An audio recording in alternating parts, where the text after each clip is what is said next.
What if the wisest man who ever lived was the one who admitted he knew almost nothing at all? 24 centuries ago, a barefoot old man wandered the streets of Athens asking simple questions that no one could answer. And those questions were so dangerous, so unsettling to the powerful, that in the end, his own city forced him to drink poison rather than let him keep asking them. Picture an ordinary man walking barefoot through a crowded marketplace, stopping strangers to ask them questions. He is not rich, not handsome, not powerful, and he has written no books and founded no school. He simply asks people what they truly believe and why they believe it, and he will not let them give lazy answers. Within a few minutes, the confident general, the proud politician, the celebrated poet, all find themselves confused, contradicted, and humbled by this strange questioner. This man was Socrates, and with nothing but questions, he would change the course of human thought forever. You feel, watching him work, both delighted and a little afraid of where his questions might lead. No one who spoke with him walked away quite the same. He was born in the great city of Athens around the year 400 before the Common Era. His father was said to be a stonemason or sculptor, and his mother a midwife, humble and honest professions, far from the world of aristocrats. Athens in those days was a dazzling place, the beating heart of Greek culture, art, and the bold new experiment of democracy. Into this vibrant, argumentative, endlessly curious city, Socrates was born and raised. And he would become both its greatest teacher and, tragically, one of its most famous victims. From its harbors to its temples, the whole city hummed with debate and restless ideas. It was the perfect birthplace for a mind that would never stop asking why. Everyone around him seemed certain of everything, and that certainty was what he would spend his life gently dismantling. During his early life, Socrates was not the philosopher we remember, but an ordinary Athenian citizen. He served as a soldier in the army, fighting bravely in several brutal battles during the long war between Athens and Sparta.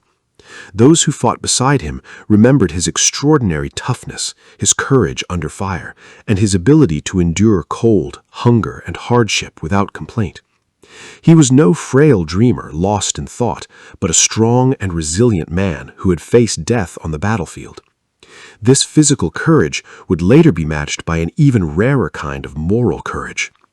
Few would have guessed that this hardy soldier would become history's most famous questioner. The battlefield had taught him a courage he would one day need against his own city. Something changed in Socrates, turning the soldier and stonemason's son into a seeker of wisdom. He became consumed by questions that most people never stop to ask, questions about goodness, justice, courage, and how a person ought to live. While others chased money, fame, and pleasure, Socrates hungered only to understand the truth about how to live well. He came to believe that these questions were the most important things in all of human life. And so he abandoned ordinary ambitions and devoted himself entirely to the pursuit of wisdom. Something in him refused to sleepwalk through a life he had never truly examined. That refusal would become the seed of everything he taught. He wanted to know not just how to win an argument, but how to be a good human being. A strange and famous event set Socrates on his lifelong mission. A friend of his traveled to the sacred Oracle at Delphi and asked the priestess whether any man was wiser than Socrates, and the oracle answered that no one was wiser. When Socrates heard this, he was baffled, for he was certain he possessed no special wisdom at all. Determined to solve the riddle, he set out to find someone wiser than himself, questioning the most respected men in Athens. What he discovered would transform him and eventually cost him his life. He could not simply accept the oracle's words, nor could he dismiss them, so he set out to test the truth for himself, as he tested everything. That single question would launch the most examined life in all of history. As Socrates questioned the supposedly wise men of his city, he made a startling discovery. The politicians, poets, and craftsmen he interviewed all claimed to know about the biggest questions of life, but under his gentle probing, their knowledge crumbled into confusion. They believed they understood justice, goodness, and beauty, yet they could not actually explain what these things truly were. And then Socrates understood the oracle's riddle at last. He alone was wise, because he alone knew that he knew nothing. One by one, the wisest men of Athens revealed how little they actually understood, and one by one they began to resent the poor old man who exposed them. The truth he uncovered was as unwelcome as it was undeniable. This became the beating heart of Socratic wisdom, an idea both humble and revolutionary. Socrates realized that real wisdom begins with the honest recognition of our own ignorance. Most people walk through life imagining they understand things they have never truly examined, trapped in a comfortable illusion of knowledge. Socrates believed this false confidence was the greatest obstacle to genuine wisdom. Only by admitting how little we truly know, he taught, can we ever begin the real journey toward understanding. It is a strange and humbling thought that admitting our ignorance could be the start of wisdom.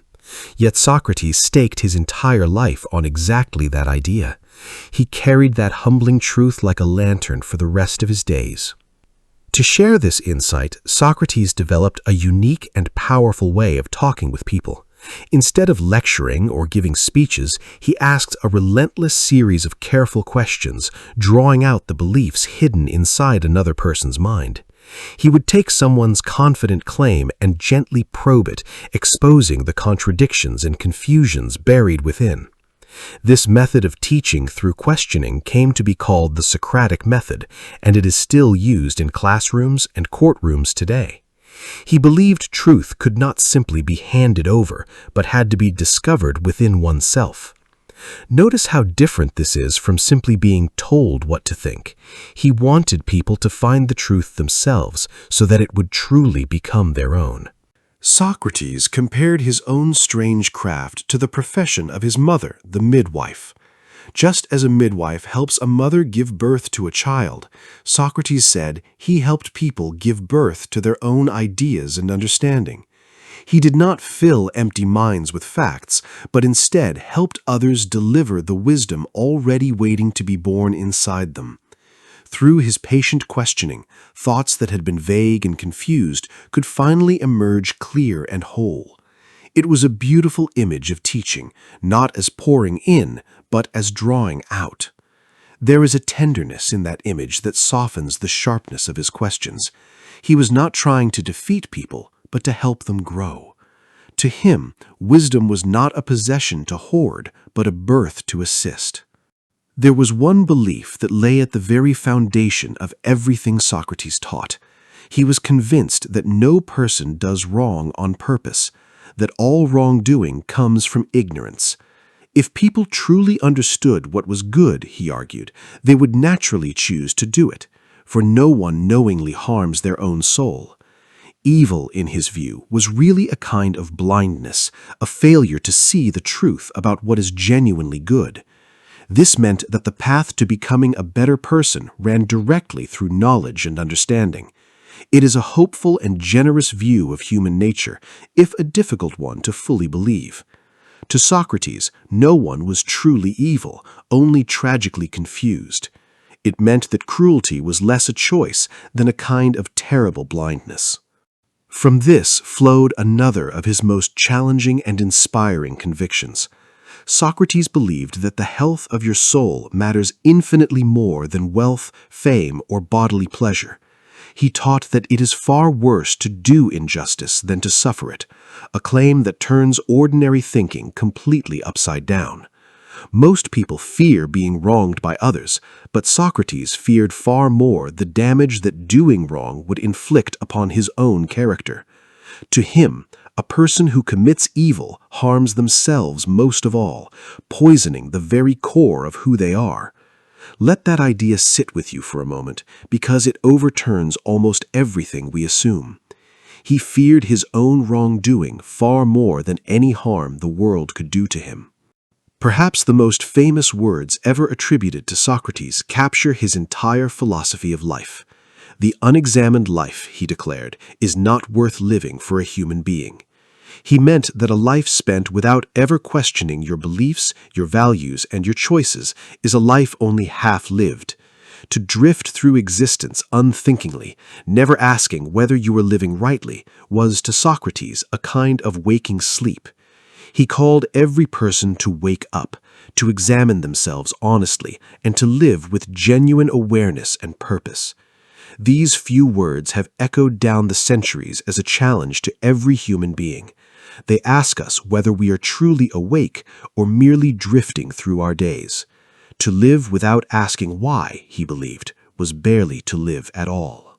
It is worth pausing to feel the full weight of that challenge, even today. How often do any of us truly stop to examine why we believe what we believe, or why we live the way we live? We inherit opinions from our parents, absorb values from our culture, and rarely question whether any of it is actually true. Socrates asks us across all these centuries to do the hard and frightening work of thinking for ourselves. His challenge is not comfortable, but it is one of the most important invitations ever offered to humanity. Be honest with yourself, because the question is meant for you as much as for anyone. Most of us have never dared to examine the beliefs we hold most tightly. That is precisely why his voice still unsettles us so many centuries later. Famously, Socrates wrote nothing down, not a single word of philosophy in his entire life. Everything we know about him comes from others, especially his brilliant student Plato, who recorded his teacher's conversations in vivid dialogues. This creates a fascinating puzzle, for we can never be entirely certain where the real Socrates ends and Plato's own ideas begin. In a strange way, the man who insisted on examining everything left us with a mystery about himself. He lives on not through his own writing, but through the memories and words of those who loved him. It is one of history's great ironies, and a strangely fitting one. The master of questions became, in the end, a question we can never fully answer. Perhaps that is exactly how he would have wanted to be remembered, as an open question rather than a closed book. Around the bustling public squares of Athens, Socrates became a familiar and provocative figure. He would spend his days in the marketplace, the gymnasiums, and the streets, engaging anyone willing to talk in deep conversation. Young men especially gathered around him, delighted and dazzled by the way he demolished the pretensions of pompous authorities. He asked no fees for his conversations, unlike the professional teachers of his day, for he did not consider himself a teacher at all. He was simply a man in love with truth, sharing that love wherever he went. He treated a conversation with a shoemaker as seriously as a debate with a general. To Socrates, every human mind was a place where truth might be found. But not everyone was charmed by this barefoot questioner and his endless interrogations. To the powerful men of Athens, whom Socrates exposed as ignorant before crowds of laughing young men, he was a deep embarrassment and a growing threat. Imagine the fury of a respected leader made to look foolish by a poor old man asking simple questions. Socrates was making powerful enemies, important people who resented him and wished to see him silenced. His pursuit of truth was slowly turning the mighty against him. Pride, once wounded in public, has a long and dangerous memory. The laughter of those young men would echo bitterly in the hearts of powerful men. Every question he asked in public planted a seed of quiet revenge. Athens itself was passing through a time of fear, defeat, and bitter suspicion. The long and terrible war against Sparta had ended in humiliating defeat, and the proud city was traumatized and searching for someone to blame. In such anxious times, a man who questioned everything and unsettled established beliefs became a natural target. People wanted certainty and stability, not a gadfly stinging them with uncomfortable questions. The mood of the city was turning dark, and Socrates stood dangerously exposed. Frightened people rarely welcome the one who questions their certainties, and Socrates had spent a lifetime questioning everything they held dear. a city desperate for someone to blame, had found its perfect target. At last, his enemies moved against him, and Socrates was formally put on trial. He was accused of two grave crimes: corrupting the young men of Athens and failing to believe in the city's gods. Behind these charges lay years of resentment, wounded pride, and political grudges against the man who had questioned everyone. The real crime of Socrates, in the eyes of his accusers, was making powerful people uncomfortable. Now, at the age of 70, he would have to defend his entire way of life before a jury of his fellow citizens. Behind the lofty language of the law lay something far more human and petty. It was the ancient revenge of the powerful against the man who had embarrassed them. The charges were a mask, and beneath it lay wounded pride and old grudges. What happened at his trial reveals the astonishing character of the man. Standing before hundreds of jurors with his life at stake, Socrates refused to beg, grovel, or abandon his principles. Instead of pleading for mercy, he boldly defended his life of questioning as a gift to the city, rather than a crime. He compared himself to a gadfly, a stinging fly sent by the gods to awaken a lazy horse, meaning that Athens needed his irritating questions to stay morally awake. He would not betray his mission, even to save his own life. He seemed almost to dare the jury to condemn him for the crime of thinking. In that moment, he was not defending his life, but his life's meaning. He turned his own trial into one final, fearless act of philosophy. Then came one of the most remarkable moments of the trial, when Socrates told the jury something they never expected. He said that if they offered to release him on the condition that he stop philosophizing, he would refuse the offer without hesitation. He would obey the gods rather than the court, he declared, and continue questioning himself and others for as long as he drew breath. This was not arrogance, but profound integrity, an absolute refusal to betray what he believed gave his life its meaning.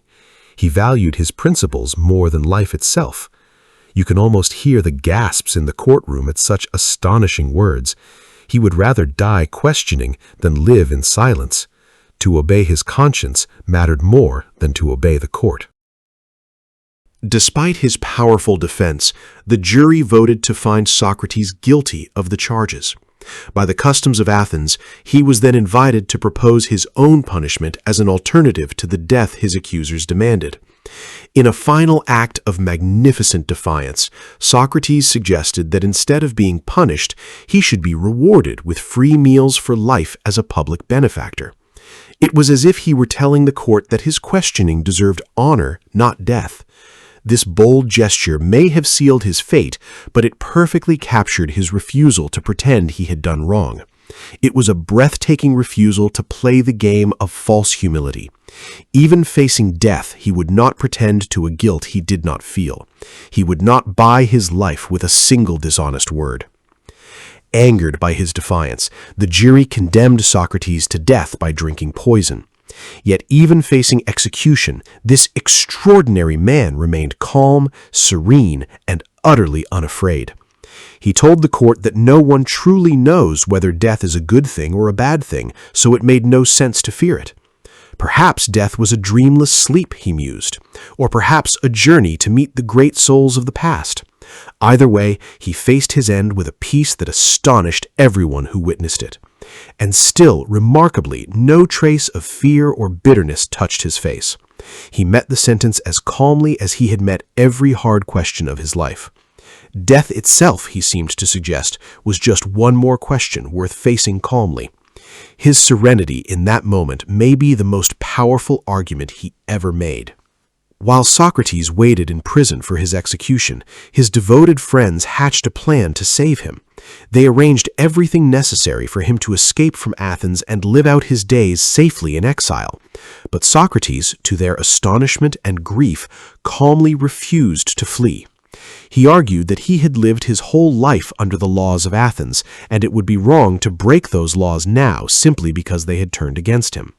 Even with his life on the line, he would not abandon his principles for the sake of survival. Their love for him was so great they were willing to break the law to save him. But Socrates had something he valued even more than their devotion, or his own life. What he chose instead would echo through the ages as a lesson in integrity. His reasoning in those final days reveals the depth of his moral conviction. To escape, Socrates argued, would be to betray everything he had ever stood for, and to do a genuine wrong. He had taught that we must never do injustice, even in return for injustice done to us, and now he would live by that teaching to the very end. Fleeing would prove that his enemies were right, that his philosophy was empty talk he abandoned when it became inconvenient. He chose instead to honor his beliefs with his life, making his death the final lesson of his teaching. He would rather die as the man he had always been than live as someone who had betrayed himself. His consistency, even unto death, is almost unbearable to contemplate. That scene of his final hours has moved and haunted people for over 2,000 years. Surrounded by his weeping friends, Socrates remained the calmest person in the room, comforting those who came to comfort him. He spoke gently about the immortality of the soul and the philosopher's readiness to face death without terror. When the cup of poison was brought to him, he drank it steadily and without hesitation, as though it were an ordinary drink. His final hours were not a scene of despair, but of extraordinary courage, tenderness, and peace. Those who were there never forgot the strange peace that filled that little room. It was less like a death and more like a lesson in how to face one. Even in his last moments, he was still teaching those he loved how to live. By drinking that poison willingly, Socrates transformed his death into his most powerful teaching of all.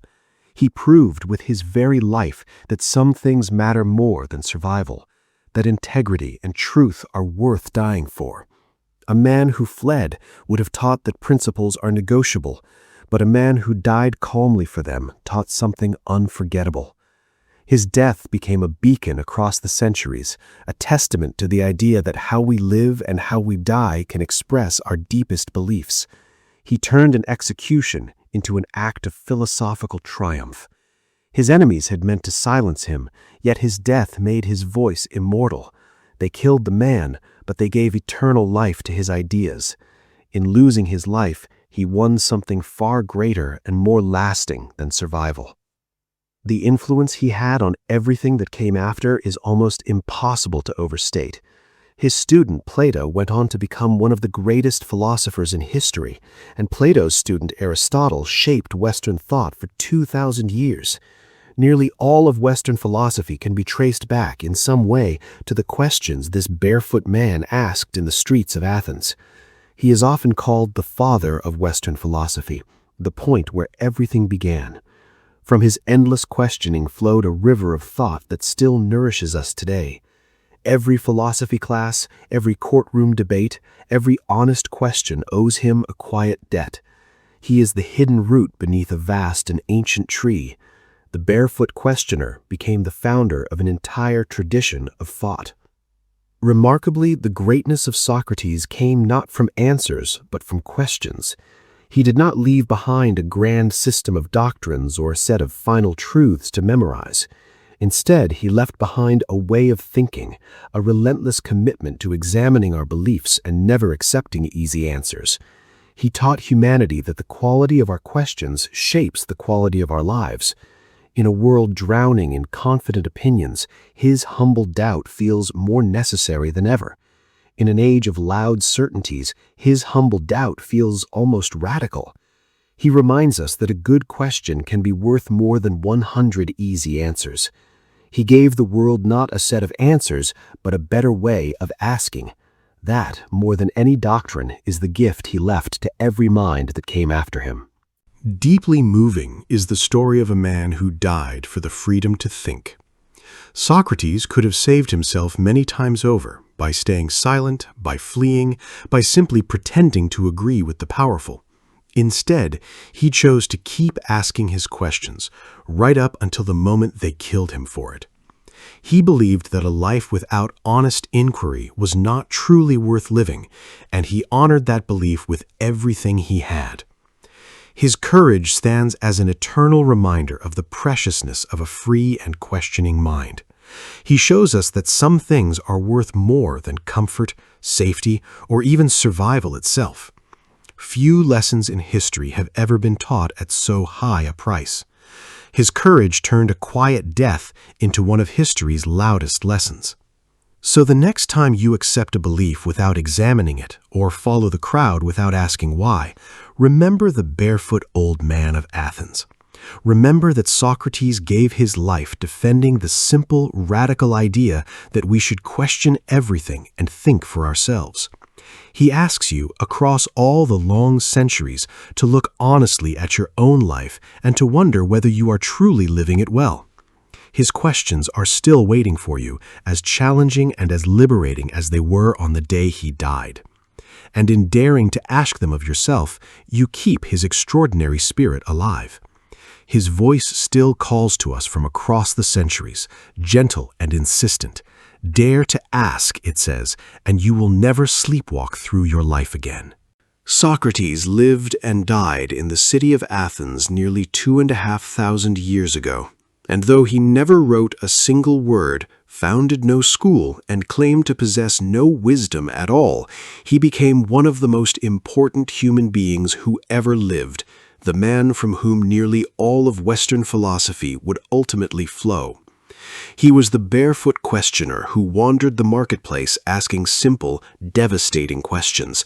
The soldier turned seeker who realized that true wisdom begins with admitting how little we truly know, and the teacher who helped others give birth to their own ideas rather than filling their heads with his. He taught that the unexamined life is not worth living, that it is worse to do wrong than to suffer it, and that the health of the soul matters more than wealth, comfort, or even life itself. And then, in the most powerful lesson of all, he proved that he meant every word by calmly drinking poison rather than betraying his principles or abandoning his mission. When his friends begged him to flee and save himself, he refused, choosing to honor the beliefs he had lived by rather than escape into a life that would have made a lie of everything he stood for. If the story of this extraordinary man has stirred something in you, then let it remind you that the courage to question is one of the most precious things a human being can possess, that thinking honestly for yourself is worth any discomfort it brings, and that a single life lived with integrity can echo across thousands of years.